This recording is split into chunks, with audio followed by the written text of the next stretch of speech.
to make strong claims about the other cases, but yeah, let's see. So one challenge all cases share is that political participation, so to really engage in local decision-making processes in a formal or an informal way.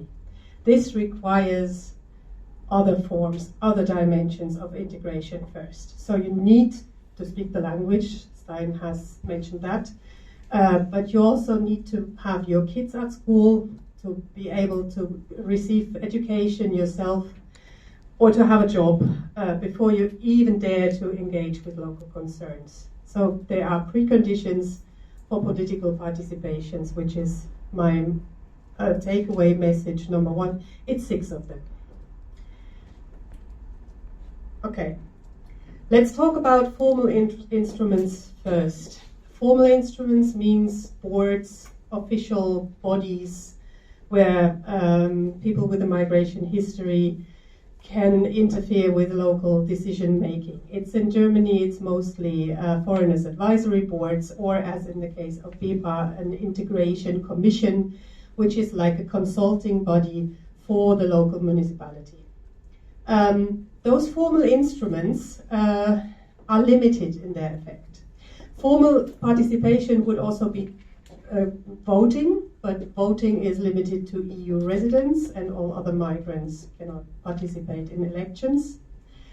Then we've learned from BEPA, and if you want to know the details, ask Christina Kindler, that locally, even in elections, residential segregation, so the location of your home, existing networks, etc., may work in favor of the autochthonous communities. So your ballot results may be influenced from some institutionalized privileges. Migrants are often less familiar, with the political system and the unwritten rules of the game. So participating in formal institutions, and I just put a random organigram of a municipality here, so Germans have problems to understand that, Italians, etc. How do you expect somebody who arrived from a completely different background to even try to interfere and to understand our systems of administrations and so on? So, what can we do? Political participation needs political education, and I think the Ninove project, the experiment in Ninove, was a very good example of getting the youth to know the rules of the game and to understand how policy making is done.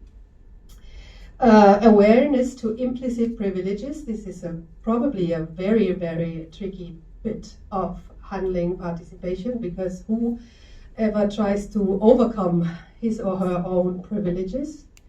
Formal instruments, and this is also drawing on the example of the integration guidelines that Christina has mentioned earlier on.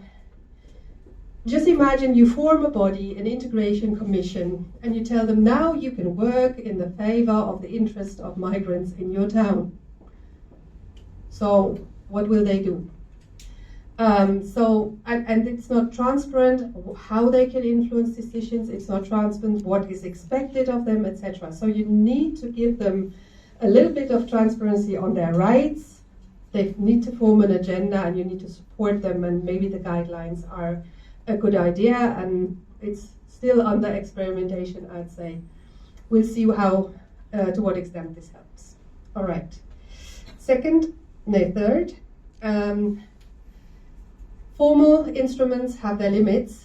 Informal instruments of participation in general, but here political participation, may overcome these deficits, but then we need to be explicit about the hurdles that they come with anyway.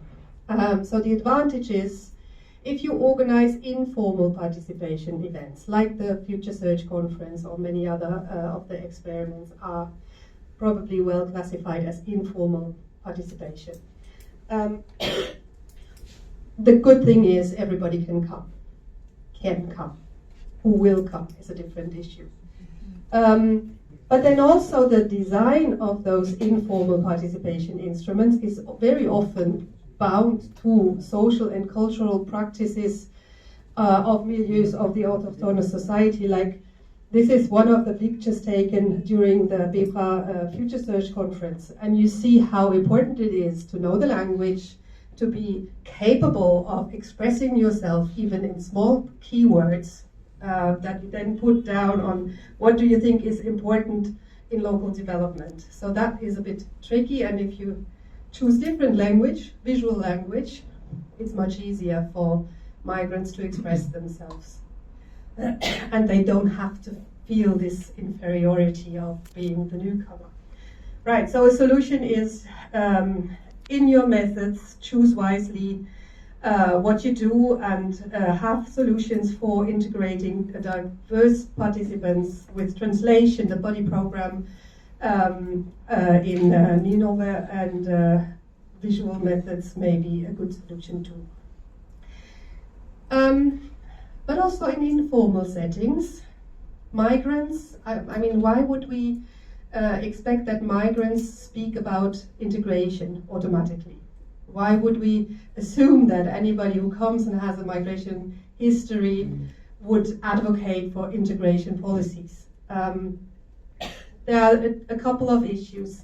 Self-censorship is something we've heard about in all of the projects, and even in projects that came to our last year's conference in Thessaloniki. Self-censorship meaning especially first-generation migrants put themselves second.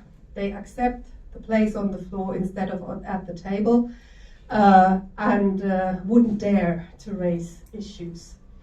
One issue is fear of marginalization, conflict, and disadvantage, and this is especially severe now that all over Europe we see a rise of the far right. Identity, second and third generation migrants sometimes wouldn't advocate for integration because they don't consider themselves as a migrant, and they reject this categorization. And then they may have other interests. They may see job market as a priority or environmental issues. This is a mind map of the PISTE Future Search Conference, and you have this windmill thingy here, so why wouldn't somebody, second generation, advocate for energy transition or affordable housing instead of integration? So what we've learned there is the co-presence of advocates for integration, and they may be Germans, autochthonous society, and migrants, creates an atmosphere where integration issues are voiced, but often rather by the autochthonous advocates, professional advocates for integration, and the presence of migrants legitimizes their claims. So this is a very good combination if you have political advocacy together with the clear presence of people with a migration background, and you cannot overlook them. Okay. Number 5. Yeah, that's a bit difficult. That's very academic now. Migrants' participation is a claim. We followed it, and the program was designed to follow it. Hides other mechanisms that in sociology we call intersectionality, which are also mechanisms of exclusion. So what we found is that migrants, they are just as diverse as the autochthonous population, and you have people who are excluded because they are poor, because they are marginalized for, we've heard LGBT before, and so forth. Access to both formal and informal instruments of political participation interrelates with these other marginalization categories.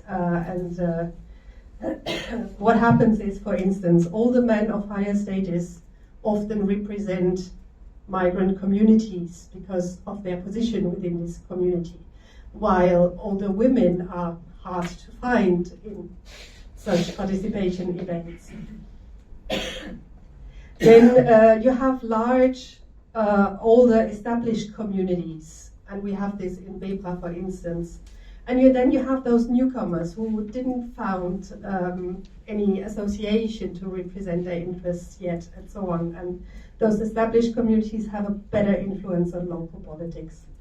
But also, and this is, it's crucial to talk about this, also autochthonous groups may be marginalized, may not have access, either because they are bodily, physically disabled, or because they are poor and homeless, or whatever, they don't come to such events. And the ways out may be, the more diverse the communication channels are that you use to promote participation, the better. The lower the barrier in the formats you choose, the better. So, for instance, language is a problem.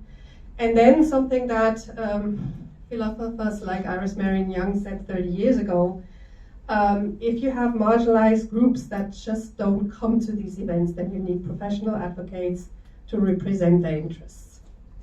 Right, and last one, quick one. All this doesn't count if you don't have political support by the leaders of politics. But this is the mayor of Brebra, and he stood up in this future conference in his introductory statement saying this here is also an event to integrate the different voices in Brebra.